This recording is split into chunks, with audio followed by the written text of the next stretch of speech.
Malam ini sore ya. Hari ini lagi live sama anak-anak IC rame-rame. Jadi kita lagi seru-seruan.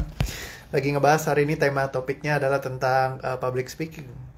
Ya, jadi kalau misalkan bicara tentang public speaking kan kadang-kadang banyak yang nanya, kok Koreo bisa public speakingnya ngomongnya lancar banget gitu. Apa sih rahasianya? Nah, kita akan bahas sedikit ya tentang tips-tips untuk kita jadi seorang public speaker ya. Jadi kalau misalkan mau ngobrol itu di depan panggung ataupun misalkan ngomong kayak di sini sekarang kan kita semuanya serba online, jadi komunikasi itu kita lakukan langsung lewat online, jadi nggak pakai ketemu langsung di depan panggung. Nah, sebenarnya di depan panggung tuh ada keseruannya sendiri dan di online juga ada keseruannya sendiri, karena kalau di online ya kita cuma ketemu sama layar kamera doang. Kalau depan panggung tuh ngeliatin orang banyak, terus mereka semua ngeliatin kita. Waktu dulu pertama kali saya presentasi itu, wah susah banget, kayak gelagapan gitu ya. Jadi kayak kalau sekarang ngelihatnya sih udah enak, kayaknya ngomongnya tuh lancar banget gitu. Tapi kalau dulu, wah kalau buat ngomong tuh susah banget buat saya. Jadi pas pertama kali suruh presentasi kayak gitu ya, susahnya setengah mati.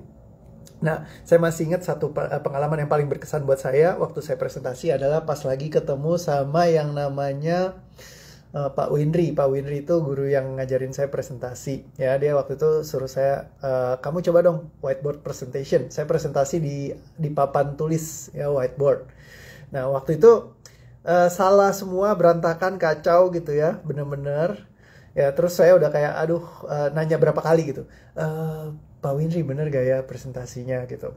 Nah, terus ketika ditanyain, ini gimana ya Pak, gini-gini. Aduh, saya udah bingung tuh gak. Jadi kayak bener-bener kayak saya lupa mau ngomong apa. Ya, terus saya kayak takut banget diomelin. Kenapa? Terutama gini, karena Pak Winry ini salah satu idola saya. Ya, beliau kerja di IBM, penghasilannya sangat besar, rumahnya gede banget di daerah Kuningan, dekat sama saya. Ya. Nah, di situ waktu itu pas ketemu gitu ya, kayak gila, saya masih kemana-mana naik motor bebek butut gitu ya, terus diminta presentasi depan dia, orang hebat yang jadi idola saya. Ya langsung kayak kaku semuanya, kayak ngomong tuh susah banget, saya berkali-kali berhenti sampai nggak bisa ngomong gitu. Terus udah gitu terakhir dia kan kasih penilaian ya kan, dia setiap kali saya bikin kesalahan dia cuma lakukan hal yang sama, dia cuma gini doang, maksudnya apa? Lanjutkan lagi gitu ya. Jadi kayak oke, lanjutin lagi. Nah, saya coba presentasi lagi sampai selesai. Begitu selesai saya udah deg-degan. Oke, apa yang terjadi nih nanti? Waduh, jangan-jangan saya bakal diomelin nih sama Pak Winry ya kan. Nah, ternyata aduh, saya ngecewain gitu. Yang dilakukan sama Pak Winry adalah dia bangkit berdiri, terus dia tepuk tangan. Terus dia kasih jempol, dia bilang gini, bagus Reo, kalau misalkan kamu lakukan ini terus, maka suatu saat kamu akan jadi pembicara yang luar biasa. Dia bilang begitu. Pokoknya kalau kamu lakukan ini terus, kamu suatu saat nanti akan jadi pembicara yang luar biasa. Ada yang salah gak Pak? Nggak ada. Lakukan ini terus, kamu akan jadi pembicara yang luar biasa. Dan saat itu, gila, saya langsung, tadinya gue mau diomelin. Anjir, ternyata Pak Winry malah bilang kamu akan jadi pembicara yang luar biasa. Gimana ya, kayak dibilang jadi pembicara yang luar biasa sama idola tuh keren banget gitu. Ya, semenjak saat itu jadi satu memori yang sangat memorable banget, yang saya ingat banget di kepala saya setiap hari ya, bahwa saya akan jadi pembicara yang luar biasa. Pas lagi pulang di motor saya masih ingat, saya senyum-senyum ketawa-ketawa karena pujiannya Pak Winry gitu ya. Saya senang sekali karena apresiasinya dia. Dan mulai dari saat itu saya bawa spiritnya bahwa aku pembicara yang luar biasa, aku pembicara yang luar biasa, aku pembicara yang luar biasa. Nah, akhirnya ya udah sampai sekarang saya satu hal yang saya pelajari dari situ adalah ketika disupport sama orang-orang di sekeliling kita itu sangat menguatkan kita banget. Yang kedua, jangan kita mengkritik orang yang lagi masih belajar terlalu banyak. Ya, kasih masukan boleh, tapi jangan terlalu banyak yang kayak ibaratnya kalau bayi jatuh, bruk, terus kita bilang, wah ini cara kamu jalan salah, kaki kamu bengkok, begini, harusnya belok ke sini, belok ke sana. Nah, itu yang justru bikin malah dia jadi makin takut, mungkin akhirnya jadi nggak bisa jalan misalnya. Tapi kalau misalkan kayak dikasih kesempatan buat dia mau mencoba dan belajar, ya mungkin Anda tidak akan pernah tahu seberapa cepat dia bakalan bisa berlari gitu ya. Nah, jadi itu satu pembelajaran saya yang paling berkesan banget waktu ketika saya belajar public speaking, yang sampai hari ini saya masih ingat banget. Jadi kayak it's so special for me. Dan saya happy banget dari situ saya bisa jadi seperti sekarang, bawain tema apa aja nggak jadi kesulitan buat saya. Walaupun kadang-kadang saya lupa misalkan ya kan, atau saya kayak kadang-kadang ngomongnya susah, ya saya cukup pelanin dulu tempo saya, terus saya ngomong lagi gitu ya. Jadi kayak lebih santai. Nah, ketika itu saya lakukan terus berulang, akhirnya bikin saya bisa di titik ini gitu ya. Jadi kayak tema apapun yang saya mau bawakan, itu saya bisa bawakan. Dan satu hal yang paling saya pelajari adalah ketika saya belajar yang loncatan yang berikutnya. Ketika saya belajar benar-benar tanpa teks, tanpa persiapan sama sekali, bagaimana bawain sebuah materi gitu. Jadi saya cuman bawain biasanya sesuatu yang dari pengalaman saya, karena pengalaman saya pasti bisa ceritain. Dan ketika saya bawakan pengalaman saya tidak mungkin salah karena itu pengalaman saya sendiri. Jadi saya bisa bawain dengan santai. Ketika saya bisa bawain dengan santai, yaudah saya bisa ceritain apa aja yang saya mau ceritain tanpa pusing gitu loh. Nah, itu yang bikin saya jadi kayak nyaman buat presentasi langsung, bahkan tanpa saya perlu ada takut salah ya. Karena takut salah itu jadi sesuatu yang paling membebani saya dari dulu.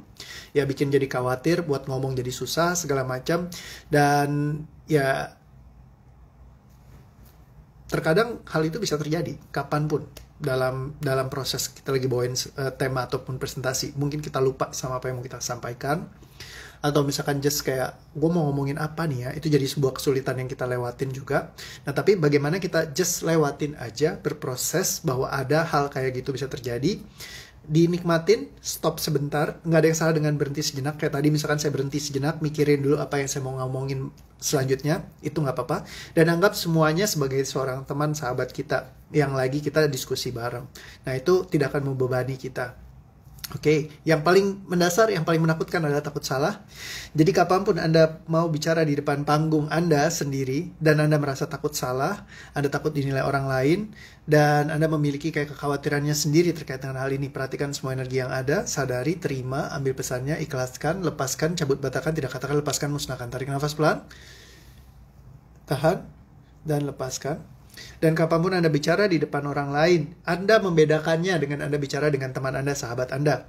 Semua energi yang terkait di dalamnya yang ada, yang membuat Anda memisahkan antara berbicara bersama dengan sebenarnya satu kamera yang sama, ya kan? Mau yang nontonnya seratusan, ribuan, sama aja. Ya kan? Karena Anda cuma ngomong di depan satu kamera, dan Anda tidak bisa membedakan itu. Sadari, terima, ambil pesannya, ikhlaskan, lepaskan. Tarik nafas pelan, lepaskan. Dan kapanpun ada rasa, arti yang Anda berikan terkait dengan apapun yang bikin Anda tidak bisa menyampaikan isi pikiran, pemikiran yang ingin Anda sampaikan dengan seru, nyaman, asik, menyenangkan, semuanya tidak mengisikannya, diterima, disadari, diambil pesannya, diikhlaskan, dicabut, dibatalkan, tidak katakan, lepaskan, musnahkan. Tarik nafas pelan dan lepaskan. Dan semua hal yang bikin Anda kalau misalkan ngomong di depan panggung, depan audiens, ataupun di kamera Anda, merasakan rasa-rasa yang tidak nyaman, rasa apapun yang tertrigger karena apapun yang ada di tubuh fisik Anda. Perhatikan semua energinya, sadari, terima, pesannya diambil, diikhlaskan, dilepaskan. Semuanya, tarik nafas pelan, lepaskan. Dan semua yang masih menghalangi Anda, jikalau ada, semua janji, ikatan, sumpah, keterikatan, belenggu, kalimat, perasaan, ucapan, keputusan, ketidakinginan, ketidakikhlasan, pengalaman yang pernah terjadi di masa lalu, semuanya diterima, disadari, diambil pesannya, diikhlaskan, dilepaskan. Tarik nafas pelan, dicabut, dibatalkan, tidak katakan, dilepaskan, dimusnahkan semua. Tarik nafas dan lepaskan. Sekali lagi, semua yang tidak mengizinkan Anda untuk bercahaya, berbicara, menyampaikan apa yang ingin Anda sampaikan dengan santai, menikmati semua prosesnya. Seperti Anda lagi ngobrol kepada seorang sahabat yang Anda excited untuk menceritakan apa yang ingin Anda ceritakan. Kapanpun ada konsep penilaian, Anda takut dinilai, Anda takut menjadi dipandang tidak baik, ataupun ada takut salah ngomong, ataupun sulit, atau semuanya, semua ketakutan Anda, perhatikan semua energinya. Sadari, terima, ambil pesannya, ikhlaskan, lepaskan, cabut, batalkan, tidak katakan, lepaskan, musnahkan. Tarik nafas pelan, lepaskan. Dan semua yang menghambat Anda di tubuh fisik Anda, apapun itu, semua yang muncul yang menghalangi Anda untuk bisa mempresentasikan semua presentasi Anda dengan nyaman, asik, seru, menyenangkan, semuanya diterima. Pesan apapun yang diberikan, diambil pesannya, diikhlaskan, dilepaskan, dicabut, dibatalkan, tidak katakan, lepaskan, dimusnahkan. Tarik nafas pelan, lepaskan. Dan semua yang tidak mengizinkan Anda menjadi diri Anda sendiri. Kapanpun Anda menjadi orang lain ketika Anda melakukan presentasi dan tidak menjadi diri Anda sendiri, seutuh-utuhnya Anda, seasik-asiknya Anda melakukan presentasi Anda, ataupun ngomong di depan kamera Anda. Semua yang tidak mengizinkan Anda menjadi diri Anda sendiri, dan semua penilaian akan takut salah, Dan segala keharusan Anda untuk menjadi sempurna karenanya. Sadari, terima, ambil pesannya, ikhlaskan, lepaskan, cabut, patahkan, tidak katakan, lepaskan, musnahkan. Tarik nafas pelan. Lepaskan. Kapanpun Anda bergerak dari sebuah keharusan untuk jadi sempurna, sempurna, sempurna, sempurna. Sadari, terima, ambil pesannya, ikhlaskan, lepaskan, cabut, patahkan, tidak katakan, lepaskan, semuanya. Tarik nafas pelan. Lepaskan. Kapanpun kesempurnaan menjadi tolak ukur penting, signifikan, sehingga Anda selalu bergerak dari energi ini dan mencari kesempurnaan. Dan menjadi sebuah keharusan untuk jadi benar, tepat dalam setiap kata-kata, tepat dalam setiap presentasi, tepat dalam setiap kalimat yang Anda tata, semua konsep yang mengharuskan Anda menjadi sempurna, tepat, dan membawa semua penilaian-penilaian yang ada terhadap Anda. Karenanya, semuanya diterima, disadari, diambil pesannya, diikhlaskan, dicabut, dipatahkan, tidak katakan, lepaskan, musnahkan. Tarik nafas. Lepaskan. Dan semua kegilaan yang tercipta yang tidak mengizinkan Anda, yang selama ini Anda pernah akuisisi, yang tidak mengizinkan Anda untuk melakukan presentasi Anda ataupun ngomong senyaman-nyamannya di depan kamera ataupun depan orang lain, seberapapun banyaknya orangnya, semua kegilaan yang disimpan dalam diri Anda selama ini, sadari, terima, ambil pesannya, ikhlaskan, lepaskan, cabut, patahkan, tidak katakan, lepaskan, musnahkan. Tarik nafas pelan. Lepaskan. Oke, thank you. So, have fun semuanya. Sampai ketemu lagi di live yang berikutnya. See you again semuanya. Bye-bye. Love you all. See you tomorrow. Bye.